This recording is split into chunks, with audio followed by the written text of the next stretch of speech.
నిద్రలేచిన అతుల్యకి రాత్రి శక్తి రావడం దగ్గర నుండి అంతా ఆమె కళ్ళ ముందు ఒకసారి ఫ్లాష్లా మెదిలేసరికి శక్తి చేసిన అల్లరి, అతను తనకి ఇచ్చిన నమ్మకం, తనపై అతను చూపిస్తున్న ఎనలేని ప్రేమంతా గుర్తొచ్చి చిన్నగా బ్లష్ అవుతూ, నన్ను మార్చేశావురా పోలీసోడా, పూర్తిగా నీ మాయలో పడేశావు. నీకోసం నిన్నే దూరం పెట్టేంత పిచ్చి ప్రేమ నీ మీద పెంచుకున్నాను. కానీ నువ్వు నా మీద చూపిస్తున్న ప్రేమను ఎట్టి పరిస్థితుల్లోనూ దూరం చేసుకోవడానికి నా మనసు ఒప్పట్లేదురా. నీ ప్రజెన్స్లో నా మనసు వీక్ అయ్యి పూర్తిగా నీకు లొంగిపోతుంది. నిన్న మొన్నటి వరకు నీ విషయంలో ఎటూ ఒక నిర్ణయానికి రాలేక నేనెంత నరకం చూశానో నాకే తెలుసు. కానీ రాత్రి నువ్విచ్చిన ధైర్యంతో బలంగా నువ్వే కావాలి అని అయితే మాత్రం నిర్ణయించుకున్నాను. స్వార్థంతో తీసుకున్న ఈ నిర్ణయం ఏ అనర్థానికి దారితీస్తుందో అని భయంగా ఉన్నా, ఏం జరిగినా నువ్వున్నావు, నువ్వు చూసుకుంటావు, నువ్వు నన్ను ఎట్టి పరిస్థితుల్లోనూ ఒంటరిగా వదిలిపెట్టవు అన్న నమ్మకం అంతకంటే బలంగా ఉంది నా మనసులో. అందుకే నువ్వు కావాలి అని నిర్ణయం తీసుకున్నాను. ఆ నిర్ణయానికి ఎలా ప్రాణం పోయాలో తెలియట్లేదు. కానీ ఇది నా ప్రేమకు పరీక్ష అయితే నిన్ను నా జీవితంలోకి తెచ్చుకోవడానికి పెద్ద యుద్ధమే చేయాలేమో సిబి అని ఆలోచిస్తూ ఉండగా, పాపం వల్లి గారి లెక్కలో అతుల్య నిన్న నైట్ ఏం తినకపోవడంతో ఆవిడ తల్లి మనసు ఒప్పక అతుల్య రూమ్ డోర్ నాక్ చేస్తూ ఆమెను ఆలోచనల నుండి బయటకు తీసుకొచ్చారు. బయట నుండి వల్లి గారి మాట విన్న అతుల్య మౌనంగా వెళ్లి డోర్ ఓపెన్ చేసింది. డోర్ ఓపెన్ చేసిన అతుల్యను తెరీపార చూసిన వల్లి గారికి ఆమె ముఖంలో ప్రశాంతత, కళ్ళల్లో ఏదో చిన్న మెరుపు కనిపించేసరికి ఏం జరిగిందో కాస్త సెన్స్ అయితే చేయగలిగారు. కానీ విషయం క్లారిటీ రాకపోవడంతో, ఫ్రెష్ అవ్వరా, బ్రేక్ఫాస్ట్ చేద్దువు, నిన్న నైట్ కూడా ఏం తినలేదు కదా అనేసరికి అతుల్యకి నిన్న నైట్ శక్తి తినిపించిన ఫ్రాన్స్ బిర్యానీ యమ్మీ టేస్ట్ గుర్తొచ్చి పెదాలని లిఫ్ట్ చేసుకుంటూ వాష్రూమ్లోకి వెళ్ళిపోయింది. అతుల్య చేసిన పనికి వల్లి గారు నవ్వుకుంటూ కిచెన్లోకి వెళ్ళి అతుల్య ఇష్టంగా తినే రవ్వ దోశ వేయించుకుని వచ్చేసరికి అతుల్య ఫ్రెష్ అవ్వడం, ఎప్పుడూ లేనిది ఇష్టంగా శ్రద్ధగా రెడీ అవ్వడంతో దేవకన్యను మించిన అందంతో తలుక్కుమంటున్న కూతురుని చూసి మురిసిపోతూ, ఈరోజు ఏదైనా స్పెషల్నా అతుల్య అని అడిగారు క్యూరియాసిటీగా. వల్లి గారు అలా అడిగేసరికి అతుల్య చిన్నగా బ్లష్ అవ్వడంతో ఆమె ముసిముసిగా నవ్వుకుంటూ దోశ ముక్క తించి అతుల్య నోటికందించి, నా అల్లుడి ప్రేమ నా కూతురిలో మార్పుకి నాంది పలికింది అన్నమాట. అదే ప్రేమ నీలో ధైర్యాన్ని, ఆత్మవిశ్వాసాన్ని కూడా వెలికి తీస్తే నాకంటే సంతోషించేవారు ఈ ప్రపంచంలో ఇంకెవడూ ఉండరు అన్నారు. అలా అయినా అతుల్య నోరు విప్పి మాట్లాడి తనకేం కావాలో తనే ధైర్యంగా చెప్పగలుగుతుందేమో అన్న చిన్న ఆశతో. చిన్నప్పటి నుండి వల్లి గారు తన మీద చూపించే ప్రేమను చూస్తున్న అతుల్య చిన్నప్పుడు మనసుని రాయి చేసుకోవడంతో ఆమె చూపించే ప్రేమ, ఆప్యాయత, అనురాగం వేటిని మనసుకి తీసుకునే ధైర్యం చేయలేదు. చెప్పాలంటే ఇష్టపడలేదు. కానీ శక్తి వల్ల మెత్తబడిన ఆమె మనసు ఆ తల్లి ప్రేమనే కాదు, ఎలాంటి పరిస్థితుల్లో బిడ్డ ప్రతి అడుగులో తోడు ఉండే తల్లిలా ఆమె మాటలు ఇస్తున్న ధైర్యాన్ని చూడగానే వెంటనే వల్లి గారిని హక్ చేసుకుని మౌనంగా ఉండిపోయింది అతుల్య. వల్లి గారు కూతురి వెన్ను నిమురుతూ, ఏ విషయంలో అయినా ధైర్యంగా నిర్ణయం తీసుకోగలిగితేనే నీకు కావాల్సింది నీకు దక్కుతుంది. బీ బ్రేవ్ డియర్ అనేసి ఆవిడ అలా వెళ్ళగానే అతుల్య వల్లి గారి గురించి ఆలోచిస్తూ కాలేజ్కి స్టార్ట్ అయ్యింది. చిన్నప్పటి నుండి ఆమె మనసు ఎంత రాయిలా ఉన్నా ఆమెకు అర్థం కాని విషయం ఒక్కటే. ఎప్పుడు చూసినా వల్లి గారు తనకి ధైర్యాన్ని నూరిపోస్తూ, నీకేం కావాలో నువ్వే తెలుసుకోవాలి, నీ జీవితానికి ఏది మంచిదో నువ్వే నిర్ణయించుకోవాలి, ఎలాంటి పరిస్థితుల్లో అయినా ధైర్యంగా ఉండాలి అంటూ చిన్నప్పటి నుండి తన దగ్గర నుండి సమాధానం రాకపోయినా ఆవిడ చెప్పే మాటల సారాంశం ఇదే కావడంతో వాటన్నిటినీ గుర్తు చేసుకున్న అతుల్యకి అసలు ఆవిడ ఏం చెప్పాలి అనుకుంటున్నారో అర్థం కాక ఆలోచిస్తూ ఉండగా కారాగినట్టు అనిపించి ముందుకు చూసిన అతుల్యకి తను కాలేజీకి చేరుకుంది అని అర్థం కావడంతో సైలెంట్గా కార్ దిగి క్లాస్ దారి పట్టింది. ఉదయం వర్కౌట్స్ పూర్తి చేసుకుని ఫ్రెష్ అయి వచ్చిన శక్తి అవంతి గారు పెట్టిన బ్రేక్ఫాస్ట్ ఖాళీ చేస్తూ, అమ్మా ఈరోజు నీ కోడలిని ఇంటికి తీసుకొస్తాను, నువ్వు ఫ్రీనే కదా అని అడిగాడు. శక్తి కోడలు అన్న మాటకి అవంతి మనసులోకి మెదడులోకి అతుల్య ఇక వచ్చి అలా వెళ్ళిపోవడంతో లోపల కాస్త కష్టంగా ఉన్న కొడుకు సంతోషం కంటే ఇంకేదీ ముఖ్యం కాదని మనసుకు సర్ది చెప్పుకొని, ఫ్రీ ఏం కాదు గాని నా కోడలు వస్తుంటే ఫ్రీ అవుతాను అంటూ నవ్వారు. దాంతో శక్తి సంతోషంగా నవ్వుకుంటూ హ్యాండ్ వాష్ చేసుకుని వచ్చి అవంతి గారిని గట్టిగా చుట్టేసి తన సంతోషాన్ని తెలియజేస్తూ తల్లి బుగ్గన ఒక ముద్దు పెట్టేసి, నాకు ఒక అర్జెంట్ పనుంది, అది చూసుకుని నా బంగారం దగ్గరికి వెళ్ళి దాన్ని నీ దగ్గరికి తీసుకొచ్చేసరికి ఇంచుమించుగా లంచ్ టైం అయిపోతుంది. అవంతి పర్లేదా మరి అని అడిగాడు. దానికి ఆవిడ నవ్వుతూ ఏం పర్లేదు, ఈలోపు నేను కూడా నా కోడలికి నా చేతి వంట రుచి చూపించడానికి వంటగదిలో కుస్తీ పడతానులే అనడంతో శక్తి సంతోషంగా ఆమెను హగ్ చేసుకుని బాయ్ చెప్పి కాసేపటి క్రితం తనకి వచ్చిన ఫోన్ కాల్ గురించి ఆలోచిస్తూ వాళ్ళు మారన్ రైట్ హ్యాండ్ అయిన ఖాళీని ఉంచిన ప్లేస్కి బయలుదేరాడు. శక్తి అన్నట్టుగానే అక్కడే లంచ్ టైం అయిపోయింది. దాంతో అక్కడ తను అరేంజ్ చేసిన సెక్యూరిటీకి జాగ్రత్తలు చెప్పి తను కాలేజ్కి బయలుదేరాడు. శక్తి కాలేజ్కి చేరుకుని లైబ్రరీకి వెళ్లేసరికి అతుల్య ఏదో బుక్లో తలదూర్చేసి చాలా ఇంట్రెస్టింగ్గా చదువుతూ చాలా ముద్దుగా కనిపించేసరికి తన మాట వినను అంటున్న తన హార్ట్ బీట్ని కష్టంగా కంట్రోల్ చేసుకుని అస్సలు సౌండ్ చేయకుండా ఆమె ముందు చైర్ లాక్కొని కూర్చొని గడ్డం కింద చేతులు ఇంటెన్స్డ్గా అతుల్య మొహంలో తనకింత ఇష్టమైన ఆమె పెదవిపై పుట్టుమచ్చని చూస్తూ ఉండిపోయాడు శక్తి. శక్తి అక్కడికి వచ్చాడు అని అతుల్య మనసుకి ఎప్పుడో తెలిసిపోయింది కానీ చదివేది కంప్లీట్ చేసి గాని శక్తి వైపు తన చూపుని మరల్చకూడదు అనుకుంది. కానీ 2 నిమిషాలు కూడా ఆమె మనసు ఆమె మాట వినకపోవడంతో క్షణాల్లో కళ్ళను శక్తికి అప్పగించింది. తన వైపే ఇంటెన్స్డ్గా చూస్తున్న శక్తిని చూడగానే ఎక్కడా లేని సిగ్గు ముంచుకొచ్చింది అతుల్యకి. దాంతో శక్తి కళ్ళకు ఆమె అరచేతులు అడ్డుపెట్టి అలా చూడకురా బాబు, చాలా కష్టంగా ఉంది నాకు అనేసరికి ఆ మాటలకు శక్తి నవ్వుతూ ఆమె అరచేతుల్లో తన పెదాలు అద్ది వాటిని పక్కకి తప్పిస్తూ ఎందుకో అన్నాడు ఆమె కళ్ళల్లోకి అల్లరిగా చూస్తూ. అతని అల్లరికి తన కనురెప్పలు భారంగా మారడంతో ఇడియట్, ఆడుకుంటున్నాడు వీడు అని లోపల తిట్టుకుంటూ తలెత్తకుండానే ఎవరినో పరిచయం చేస్తాను అన్నావు అనడంతో శక్తి లేచి అతుల్య చెయ్యి పట్టుకుని లైబ్రరీ మెయిన్ ఎంట్రన్స్ వైపు నడిచేసరికి అతుల్య కంగారు పడుతూ ఈ సిబి ఏం చేస్తున్నావురా నువ్వు, ఆగు అంటూ శక్తిని కష్టంగా ఆపి ఇటెక్కడికి అని అడిగింది.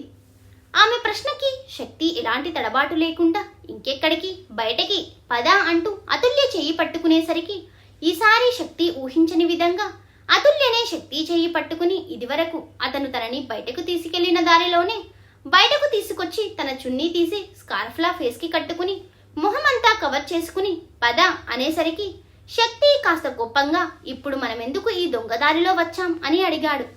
ఆ ప్రశ్నకి అతుల్య శక్తిని హక్ చేసుకుని కోపం తెచ్చుకోకు సిబి, నాకింకా నువ్వు నా నుండి ఆశిస్తున్నంత ధైర్యం రాలేదు, అందుకే ఇలా, అంతేకాని నిన్ను బాధ పెట్టాలి అని కాదు అనడంతో శక్తి కాస్త శాంతించి అప్పటికే చెమ్మగిల్లిన అతుల్య కళ్ళను తన మునివేళ్లతో తుడిచి బైక్ స్టార్ట్ చేశాడు. మొదటిసారిలా కాకుండా అంతకంటే సంతోషంగా శక్తిని వెనక నుండి చుట్టేసి ఆ బైక్ రైడ్ ని ఎంజాయ్ చేస్తూ అతని ఊపికి తలాంగనించి నిశ్చింతంగా కళ్ళు మూసుకుంది అతుల్య. చాలాసేపటి తర్వాత బైక్ ఆగినట్టు అనిపించడంతో కళ్ళు తెరిచిన అతుల్యకి ఒక అందమైన ఇల్లు, ఇంటి చుట్టూ గార్డెన్ చూడడానికి అయితే అతుల్యకి చాలా బాగా నచ్చేసింది. ఆ ఇంటిని చూసి హ్యాపీగా ఫీల్ అవుతూ శక్తి భుజం మీద నుండే అతని చెవి దగ్గర ఇదెవరి ఇల్లు సిబి అని అడిగింది. ఆమె అడిగిన విధానానికి శక్తి ఒక్క క్షణం ఫ్రీజ్ అయిపోయాడు. కారణం అతుల్య నార్మల్గా అలా అడిగినా అనుకోకుండా ఆమె పెదాలు శక్తి చెవిని తాకడంతో శక్తికి ఒక్కసారిగా షాక్ కొట్టినట్టు అనిపించింది. పాపం అదేమీ తెలియని అతుల్య శక్తి దగ్గర నుండి సమాధానం రాకపోవడంతో ఏంట్రా మాట్లాడట్లేదు అంటూ కదిపేసరికి తేరుకున్న శక్తి వెంటనే బైక్ దిగి అతుల్యని గట్టిగా హగ్ చేసుకుని నువ్వు ఇంత తింగరిదాని వెంటే బంగారం అనుకుని ప్రేమగా ఆమె నుదుటిపై ముద్దు పెట్టి మనిల్లే పద అంటూ అతుల్య చేత కుడికాలు లోపల పెట్టించి ఇంట్లోకి తీసుకెళ్లాడు శక్తి. ఏదో తెలియని భయంతో శక్తి మనిల్లు అనడంతో ఆ సంతోషంలో ఇంట్లో అడుగుపెట్టిన అతుల్య ఆ ఇంట్లో ప్రతి అణువణువు ఫోటో రూపంలో నిండిన చిన్ని చిన్ని జ్ఞాపకాలను అందంగా అరేంజ్ చేసుకున్న యాంటిక్ పీసెస్ను మొత్తం అన్నిటినీ తేరిపారా గమనిస్తూ తన దారిన తాను నడుచుకుంటూ లోపలికి వెళ్ళిపోయి హాల్ అంతా ఏదో ట్రాన్స్లో ఉన్నట్టు చూసుకుంటూ ఉంది అతుల్య. ఆమెను చూసి శక్తి నవ్వుకుంటూ అవంతి గారి రూమ్ డోర్ నాక్ చేయడంతో వీళ్ళ కోసం అప్పటి వరకు హాల్లోనే వెయిట్ చేసి అప్పుడే లోపలికి వెళ్ళిన అవంతి గారు శక్తి డోర్ నాక్ చేయడంతో బయటకు వచ్చి గిర్రిన తిరుగుతూ హాల్లో ఉన్న ఫోటో గ్యాలరీ దగ్గర ఉన్న అతుల్యని చూడగానే ఆమె సంతోషం అంతా ఇంతా కాదు. సంతోషంలో కళ్ళల్లో నీళ్లు తిరుగుతుంటే ఆమె వైపే ఆతృతగా చూస్తున్న కొడుకును చూసి నా కోడలా అని అడిగారు చాలా చిన్నగా. దానికి చిన్న చిరునవ్వే సమాధానం కావడంతో ఆవిడ వెంటనే అతుల్య అని పిలిచేసరికి శక్తి చిన్నప్పటి ఫోటోను పరిశీలనగా చూస్తున్న అతుల్య అవంతి గారు గొంతు గుర్తుపట్టి వెంటనే వెనక్కి తిరిగి ఆమెను చూసి ఎగ్జైట్ అవుతూ అమ్మా అంటూ అంటూ పరిగెత్తుకుంటూ వచ్చి ఆవిడను గట్టిగా చుట్టేసింది. తనకి ప్రాణం పోసి తననే ప్రాణంగా బ్రతుకుతున్న అమ్మ, తన ఆరో ప్రాణంగా మారిన ప్రేమికురాలు మొదటిసారి మీట్ అయినప్పుడు ఆ సిచ్యుయేషన్ ఎలా ఉంటుందో అని ఇన్నాళ్ళు శక్తి చాలా ఊహించుకున్నాడు గాని అస్సలు తను ఊహించని విధంగా వాళ్ళిద్దరూ ఇంత అటాచ్డ్గా రియాక్ట్ అవ్వడంతో శక్తి షాకింగ్ గా ఇద్దరినీ చూస్తూ ఉన్నాడు. అవంతి గారు అతుల్యలు మాత్రం అసలు ఇక్కడ ఇంకో మనిషి ఉన్నాడు అని కూడా లేకుండా గట్టిగా హక్ చేసుకుని ఎమోషనల్ అవుతూ ఉన్నారు. పాపం అతుల్య అవంతి గారిని అక్కడ చూసిన ఎగ్జైట్మెంట్ లో తను ఎవరితో వచ్చింది, ఎక్కడికి వచ్చింది, ఎందుకు వచ్చింది మర్చిపోయి ఐ మిస్ యూ అమ్మా అంటూ ఉండేసరికి అప్పటికి కాస్త తేరుకున్న శక్తి, ఏంటి మీ ఇద్దరి మధ్య ఇంత మంచి బాండింగ్ ఉందా అని అడిగాడు ఆశ్చర్యంగా. శక్తి ప్రశ్నకి స్పృహలోకి వచ్చిన అతుల్య కంగారుగా అవంతి గారి నుండి దూరం జరిగి అమ్మా మీరు అని అంటుంటే ఆవిడ మాత్రం కన్నీళ్లతో అతుల్య తలనిమురుతూ, నా కోరిక ఎంత బలమైందో నాకు ఇప్పుడు అర్థమైంది అన్నారు. ఆవిడ మాటలకి శక్తి ఇంకా ఆశ్చర్యపోతూ, ఏంటి మా నువ్వనేది అని అడిగాడు. శక్తి అలా అడిగేసరికి ఇక అవంతి గారు మనసులోని ఇన్నాళ్ళు దాచిన బాధను ఇంకా దాచలేక, అతుల్యకి నాకు మధ్య పరిచయం అనుకోని పరిస్థితుల్లో జరిగింది. కానీ అప్పటి నుండి నా స్టూడెంట్ కాలేజ్ డీన్ల మధ్య ఉండే ఫార్మల్ రిలేషన్ కాకుండా తల్లి కూతుర్లలానే ఉండేది.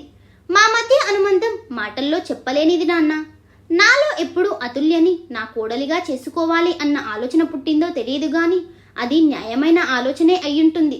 అందుకే దేవుడు నేను ఊహించని విధంగా మీ ఇద్దరి మధ్య ప్రేమను పుట్టించి మీరే ఒకటయ్యేలా చేశాడు అంటూ ఆనందంగా ఇద్దరినీ కలిపి హద్దుకున్నారు. తల్లి మాటల్లో కంటే ఇద్దరి కళ్ళల్లో ఒకరిని ఒకరు చూసుకున్నప్పుడు కనిపిస్తున్న మెరుపు శక్తికి వాళ్ళ మధ్యన ఎంత మంచి అనుబంధం ఉంది తెలుపుతుంటే శక్తి మనసు చాలా ప్రశాంతంగా పట్టరానంత సంతోషంగా ఉంది. అతని కోరిక ఒక్కటే, అవంతి గారికి తన భార్య కూతురు అవ్వాలి, ఆవిడ ఆమెకు తల్లి అవ్వాలి అని ఎప్పుడూ కోరుకుంటూ ఉండేవాడు శక్తి. శక్తి మాత్రమే కాదండి, ప్రతి మగాడు బయటకు చెప్పకపోయినా బలంగా కోరుకునే మొట్టమొదటి కోరిక ఇదే. వాళ్ళు అలా కలిసుంటేనే కదా ఆ మగాడు మనశ్శాంతిగా సంతోషంగా ఉండేది. కానీ ఇప్పటి సమాజంలోనే కాదు, ఎప్పటి నుండో అది జరగడం చాలా రేర్ కాబట్టి తల్లి పెళ్ళాం మధ్య నలగడం ప్రతి మగాడికి అలవాటు అయిపోయింది. అది వాళ్ళు ఎవరితోనూ షేర్ చేసుకోలేని బాధ కూడా. అవంతి గారిని హక్ చేసుకున్న శక్తి ఆవిడ మాటలకి అలకగా ఆవిడకి దూరం జరిగి అప్పటికే అవంతి గారు శక్తి మదర్ అని అర్థం కావడంతో షాక్లో ఉన్న అతుల్యని చూస్తూ, ప్రేమ కోసం నీ కోడలి వెనుక పిచ్చోడిలా నేను తిరిగాను, ఆవిడ ఇంకా ఎలాంటి రెస్పాన్స్ ఇవ్వలేదు అవంతి అన్నాడు అలకగా. ఆ మాటకి అవంతి గారు నవ్వుతూ, రెస్పాన్స్ ఏమి ఇవ్వకుండానే తనని ఇక్కడి వరకు తీసుకుని రాగలిగావా మరి అని అడగగానే శక్తి చిన్నగా బ్లష్ అయ్యి వాళ్ళిద్దరి పరిచయం నుండి ఇప్పటి వరకు వాళ్ళ మధ్య జరిగిన సిచ్యుయేషన్స్ అన్నిటినీ తలుచుకుంటూ అతుల్యని సరిగ్గా గమనించేసరికి ఆమె షాక్లో ఉందని అర్థమైంది. కానీ ఎందుకో అర్థం కాక బంగారం అంటూ శక్తి కడపడంతో తేరుకున్న అతుల్య అవంతి గారు వైపు చూడలేక ఇబ్బందిగా తలదించేసరికి ఆవిడకి ఆల్రెడీ అతుల్య మనస్తత్వం తెలుసు కాబట్టి ఆమె నవ్వుతూ అతుల్యని దగ్గరికి తీసుకుని, నీకు నా కొడుకంటే ఇష్టమేనా బంగారం అని అడిగారు. ఆమె మాటకి అప్పటి వరకు ఆవిడ ఏమనుకుంటారో అని టెన్షన్ పడిన అతుల్య కన్నీళ్లతో ఆమెను హద్దుకుని, నాకు నా సిబి అంటే ప్రాణం అమ్మా, వాడి మీద నా మనసులో ఎప్పుడు ఫీలింగ్స్ మొదలయ్యాయో నాకు తెలియదు గాని ఇప్పుడు నాకు వాడు మాత్రమే ప్రపంచం, వాడు లేకపోతే నేను బ్రతకలేనేమో అనేంతగా నాలో నిండిపోయాడు అంటూ అతుల్య ఎమోషనల్ అవుతూ ఏడ్చేసరికి అవంతి గారు నవ్వుతూ అతుల్య కన్నీళ్లు తుడిచి ప్రేమగా ఆమె నుదుటిపై ముద్దు పెట్టి, నీ సిబి ఎప్పటికీ నీవాడే అంటూ మొదటిసారి తన మనసులో ఏముందో ఓపెన్ అయిన అతుల్యని మెరిసే కళ్ళతో మిక్స్డ్ ఎమోషన్స్తో చూస్తున్న శక్తి చేతిని అతుల్య చేతిలో పెట్టారు అవంతి గారు. తల్లి చేసిన పనికి శక్తి నవ్వుతూనే తన సంతోషాన్ని ఎలా ఎక్స్ప్రెస్ చేయాలో తెలియక తన చేతిని పట్టుకుని సంతోషాన్ని అంతా కళ్ళల్లో నింపుకుని చెమ్మకిల్లిన కళ్ళతో తననే చూస్తున్న అతుల్యని ఒక్కసారిగా దగ్గరకు లాక్కుని తన గుండెలకు హద్దుకున్నాడు శక్తి. ఊహించని పరిణామానికి ముందుగా అతుల్య షాక్ అయిన శక్తి పట్టులో అతని ఎమోషన్స్ తెలిసేసరికి తను కూడా అతని చుట్టూ చేతులు బిగించి ఆ ఫీల్ని ఎంజాయ్ చేస్తూ ఉండిపోయింది అతుల్య. ఏదైనా జరగాలి అని కోరుకుని అది జరిగే పరిస్థితులు ఆవిడకి కానరాక గివప్ ఇచ్చేశారో అప్పుడే అదే కళ్ళ ముందు ఇంత సంతోషంగా కనిపించేసరికి అవంతి గారి సంతోషం మామూలుగా లేదు. ఉన్న చోటు నుండి ఎదురుగా ఉన్న దేవుడి గదిలో ఉన్న శివపార్వతుల ఫోటో చూస్తూ, నువ్వు కలిపిన ఈ ఇద్దరు ఎప్పుడూ ఇలానే సంతోషంగా ఉండాలి శివయ్య అని కోరుకున్నారు. ఇంకా వాళ్ళు అలానే ఉండడంతో ఆమె నవ్వుకుంటూ చిన్నగా దగ్గేసరికి అతుల్య శక్తి చిన్నగా బ్లష్ అయ్యి ఒకరి నుండి ఒకరు దూరం జరిగి నేల చూపులు చూస్తుంటే ఆవిడ ఆ సిచ్యుయేషన్ని తేలికపరుస్తూ చిన్నగా నవ్వేసరికి ఆవిడను చూసి వీళ్ళు కూడా నవ్వుకున్నారు. ఇంతలో అతుల్య అప్పటి వరకు గమనించని ఒక ఫోటో అప్పుడే ఆమె కళ్ళల్లో పడడంతో అప్రయత్నంగా ఆమె అడుగులు ఆ ఫోటో వైపు పడడం మాత్రమే కాదు, అప్పటి వరకు ఉన్న సంతోషం ఆమె మొహంలో కనుమరుగు అవ్వడంతో శక్తి అవంతి గారు ఆమె వెళుతున్న వైపే అమాయకంగా అయోమయంగా చూస్తూ ఉన్నారు. కానీ ఆ ఫోటోను చేరిన అతుల్య మాత్రం బాధ, కోపం, అసహ్యం అన్నీ ఫీలింగ్స్ కలగలిపి కన్నీళ్లతో అక్కడే కూలబడిపోయింది. అసలు అతుల్య ఎవరి ఫోటో చూసి అలా రియాక్ట్ అయ్యింది? ఆ ఫోటో వీళ్ళ లైఫ్లో ఎలాంటి మలుపును తిప్పబోతుంది? నెక్స్ట్ పార్ట్లో చూద్దాం. Thank you for watching.